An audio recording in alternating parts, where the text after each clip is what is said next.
ربها ووضع الكتاب وجاء بالنبيين والشهداء بينهم بالحق وهم لا يظلمون। পৃথিবী তার রবের নূরের ঝলকানিতে উদ্ভাসিত হবে। সুবহানাল্লাহ, সুবহানাল্লাহ।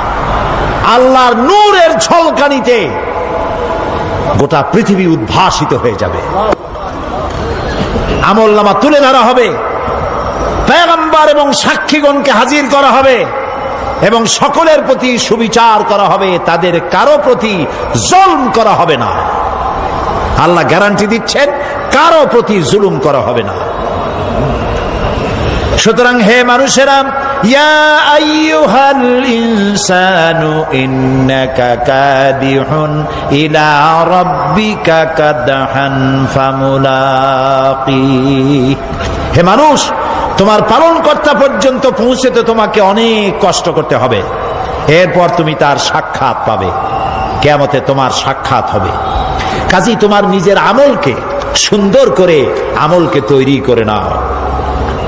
فَأَمَّا مَنْ أُوتِيَ كِتَابَهُ بِيَمِينِهِ فَسَوْفَ يُحَاسَبُ حِسَابًا يَسِيرًا وَيَنْقَلِبُ إِلَى أَهْلِهِ مسرورا।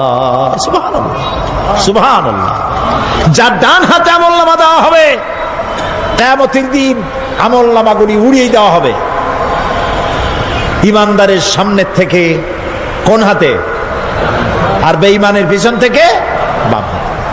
এই আমলনামা যখন যার ডান হাতে আমলনামা পৌঁছে যাবে, তার হিসাব নিকাশ সহজ হয়ে যাবে। আমলনামা হাতে করে আনন্দ চিত্তে সে আপন পরিবারের সঙ্গে মিলিত হতে পারবে। সুবহানাল্লাহ। আল্লাহ কিয়ামতের দিন দয়া করে আমাদের আমলনামা আমাদের ডান হাতে দিয়ে দিও। আল্লাহ তাআলা দয়া করে আমাদের হাতে, আমাদের ডান হাতে আমাদের আমলনামা দিও। দয়া করে আমাদের আমলনামা আমাদের ডান হাতে দিও। আনন্দ চিত্তে পরিবারের সঙ্গে দেখা করে সব পরিবার, মা বাপ, স্ত্রী পুত্র পরিজন, ভাই বোন, বন্ধু বান্ধব নিয়া এক জান্নাতে থাকার তৌফিক দিও। আয় আল্লাহ, বিগত 26 বছর যারাই মাহফিলে এসেছেন তাদেরকে নিয়ে এক জান্নাতে থাকার আমাদেরকে তৌফিক দিয়ে দিও। وَأَمَّا مَنْ أُوتِيَ كِتَابَهُ وَرَاءَ ظَهْرِهِ فَسَوْفَ يَدْعُو ثُبُورًا وَيَصْلَى سَعِيرًا। আর যার আমলনামা পিছন থেকে বাম হাতে আসবে, সে তো মৃত্যুকে আহ্বান করতে থাকবে, মৃত্যুকে ডাকবে। এর থেকে যদি মরে যেতে পারতাম তাও ভালো হইতো। তার আর উপায় থাকবে না, তার জায়গা হবে জাহান্নামে। নাউযুবিল্লাহ। আমরা সবাই বলি নাউযুবিল্লাহ। এরপরে আল্লাহ রাব্বুল আলামিন মিজান খাড়া করবেন, দাড়িপাল্লা। মিজান কি? দাড়িপাল্লা। ইনসাফ কি মুকদ্দাস তারাজু। ইনসাফের প্রতীক কি? তাও কইতে পারেন না, জোরে কোন না। এটা হচ্ছে ইনসাফের প্রতীক। সুপ্রিম কোর্ট ঢাকা, সুপ্রিম কোর্টের সামনে বিশাল দাড়িপাল্লা টানানো, দেখছেন না? মানুষেরা তো বোঝে না, গ্রাম দিয়ে লোকেরা যায়, যাই হয়তো দেখে কয় যে ওরে বাবা, জামাত ইসলামের এত বড় অফিস।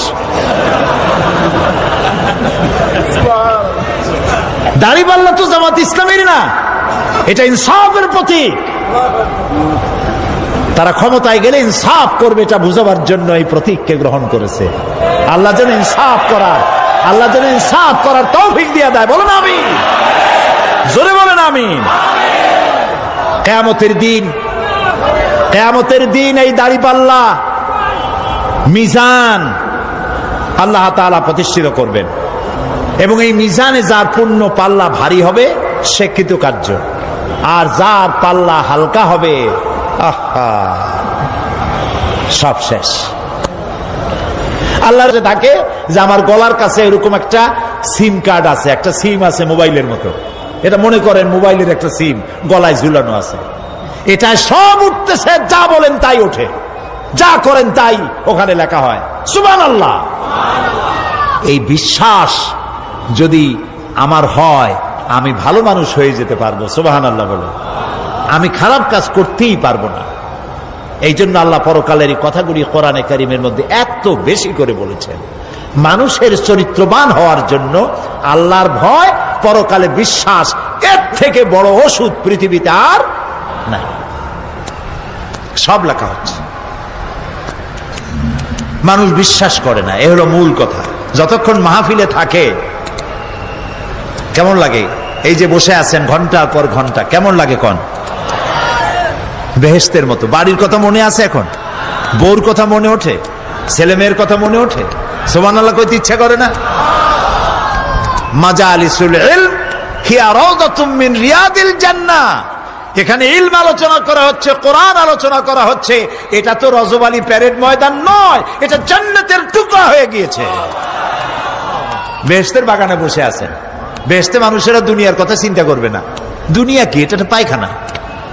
এখানে আসছিল ওই পায়খানা করার জন্য, এটা পায়খানা।